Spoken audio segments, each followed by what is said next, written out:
I don't even know how I'm gonna start this video. This is like so hard, y'all. So a few months ago, my family and I, we came back to the States after being abroad in Honduras, the República Dominicana, because of my dad's health. And even with knowing how his health was, I don't think life ever prepares you to say goodbye to anybody. Because it's like living in a space of hopefulness and doubt. Hopefulness that he's going to be fine. We're going to be fine. Everything's going to be fine. But then also the reality of like, but in case he's not fine, let's come home. It's been so hard to share, and this video is me rambling and being honest with you guys. I feel like I've just ignored a lot of things, just trying to make it through. But before we go into that, I want to read this tribute that I wrote for my stepdad. So if you read the title, you know he's no longer with us, and it's just been really difficult. If you see me looking down, it's because I wrote it down because I wanted to be able to read it, and I also just want to I'm gonna get through this and I'm not gonna cry. John was the greatest dad, papa, uncle who never even had to be one. John truly loved us all like his own. He was the most intelligent person I've ever known. Ever. He was always patient, kind, and extremely consistent with his work, his day, and how he treated others. I remember when I first met John in first grade, thinking, wow, he's so tall and old, and he's white. I feel like only one of those things has changed over the years. And I'm sure you guys know which one.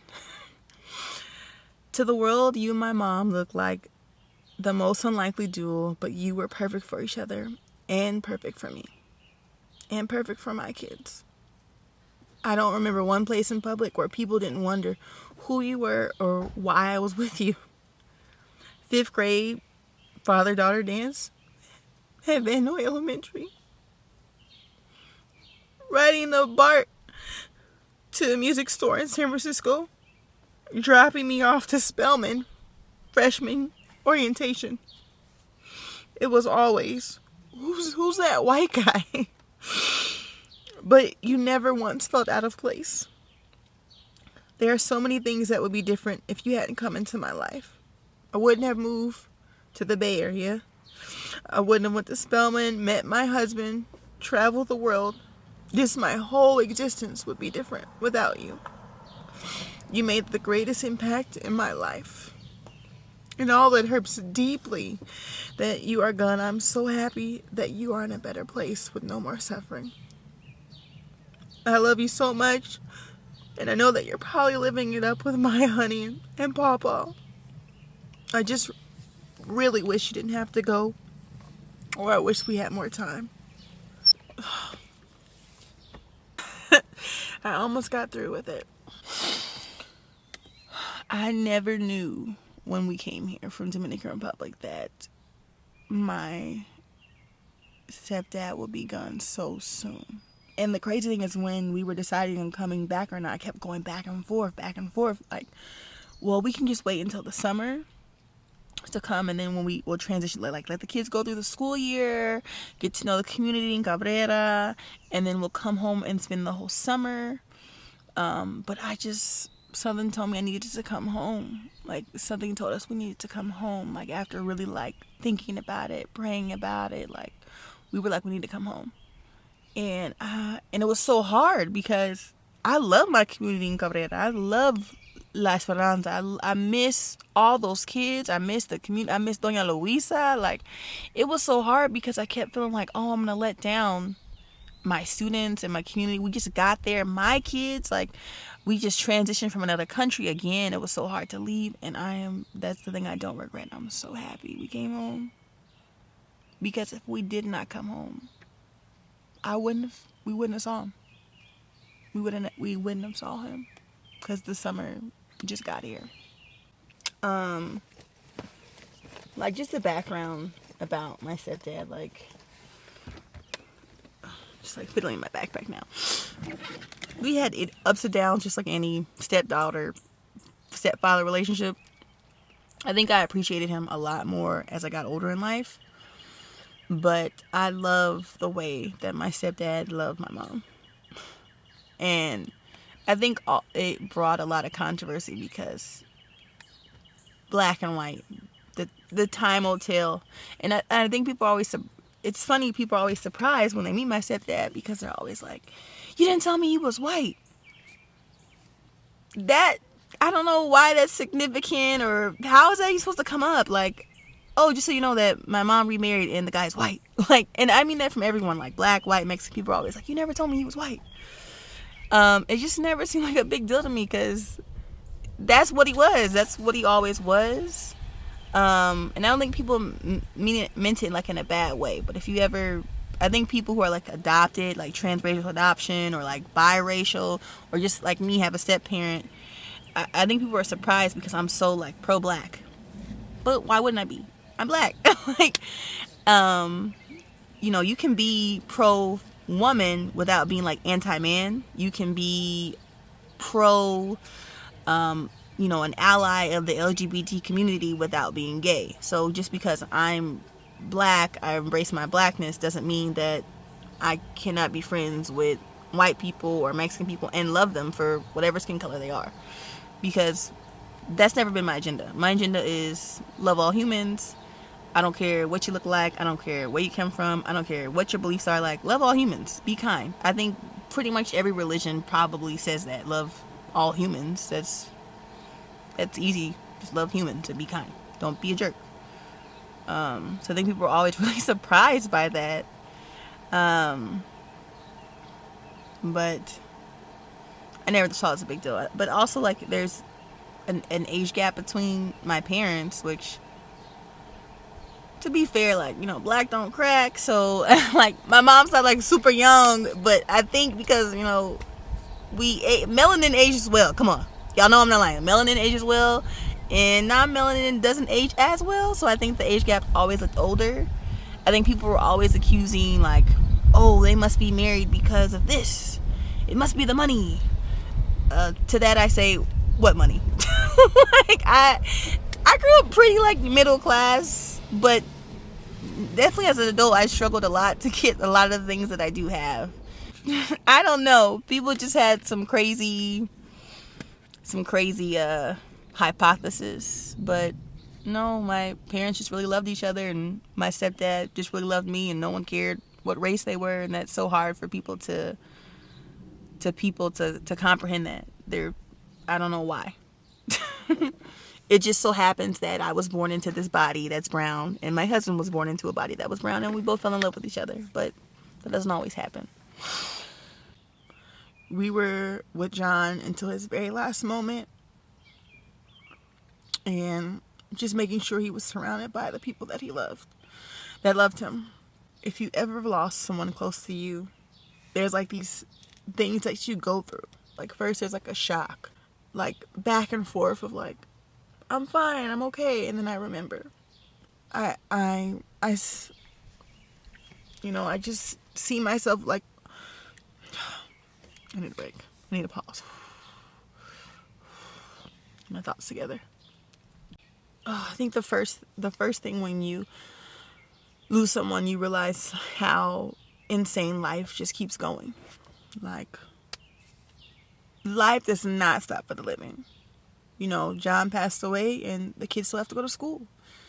People still have to go to work. The bills still have to be paid. You can lose this important person in your life that is so significant. But for everyone else, it just doesn't stop. Yeah. But even when John was here, you know, it would be so hard for me to enjoy things because I knew he wasn't enjoying things, you know. Oh, Christmas. You know, everyone's putting on Christmas pajamas and, you know, opening presents and so happy about the holidays. But I knew that he was in the hospital. I couldn't enjoy things knowing that he couldn't enjoy the things. Like, I wanted him to enjoy the things. I think the other thing is wishing I had more time. I'll be in a restaurant We were at a restaurant last night at a really good seafood place, and I was just looking at all these things like, oh my gosh, Sean would have wanted the mahi mahi. Like, he would have gotten the martini. He would have, just imagining the things that we would do. Like, oh, I wish he was here for the next step. And one of the things a memory that came to me when my stepdad passed was, came right into my brain, I remembered, was when my son was born. So when Monty was born, I remember my mom and John coming to the hospital, and I've obviously let them hold Monty, and he held John held Monty, and he looked at Monty and he said, I really hope that I get to see you graduate from high school. And at the time, I was like, duh, why wouldn't you see Monty graduate from high school? Because I think because my stepfather was so much older than my mom, I always saw him as old. And it just made me so sad that he was not going to see Monty graduate from high school. And he didn't see Monty graduate from kindergarten because COVID happened. I just wish there are moments, Ian and I, we never had a wedding. We kept putting it off because, just life kept happening. And I remember when I was first going to get married and we were planning to have a wedding. We just didn't have the money. John said if he could walk me down the aisle. And I said, of course he would walk me down the aisle. It's not going to happen. I mean, I guess at least the next thing that leads into is like, outside of wishing I had more time, there's so many regrets when you lose someone. I regret not listening more.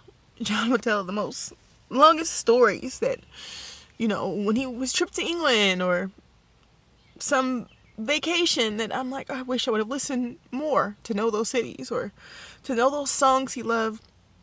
He was learning to play the piano, and his goal was to learn a song. It just seems like everything's a blur. There's things I wish I could have done differently, which obviously I can't do differently. And obviously I wish I could talk to myself like I would talk to you guys, or talk to someone I would love. I would tell them, you can't live in regrets, right? So here we are, present day. And I think another thing that popped into my mind was like, what do I do now? And not even like, what do I do now? Like, what's our next move, since we're all about, we want to live abroad and raise our children abroad, but like, just what do I do? Like, that was like, how do I continue? How do I move on? Like, how can we just keep going? And I don't know, I want to harm myself type of way, but like, just, I don't know how to function normally. This is not right. This is not normal. This is not how it should be. Even while knowing, like, we all have to go one day, right? Another thing that comes across my mind is like, what do I want in life? Like, the life is so precious. Life is so precious. And so I was thinking on that, like, what do I want in life? And I was like, kind of like writing a bucket list in a sense. And I've done so many things. Like, I have lived abroad in Honduras, La República Dominicana, Argentina. I have traveled. I have learned a second language. I have studied 4 languages. I have a tattoo. I locked my hair twice. This is my second set of locks. I'm a mother. I'm a wife. There are so many things that I wanted to do that I didn't. I did those things. And I think it's because John had such a full life. And, I would be lying to say that my biological father or my mother or my family didn't do those things. But I also think it's really important that my stepdad was a big reason why I did a lot.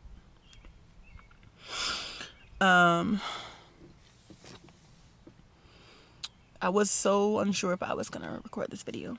I've been putting it off. I've hiding from you guys. I've been recording videos of things that I've been doing, like vlogs, and not editing them and not uploading them and nothing, because I've been like kind of dreading this moment.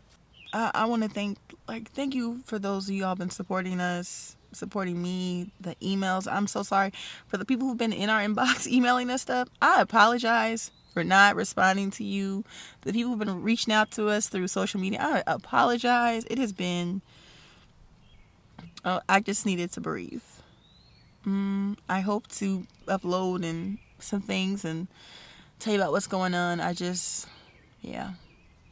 But I just wanted to give you guys this update. I don't think I want to talk about this ever again, but I couldn't just ignore it, and I also couldn't pay tribute to one of the greatest, kindest, most patient, sweetest, loving, like, he's just amazing. He was just so amazing.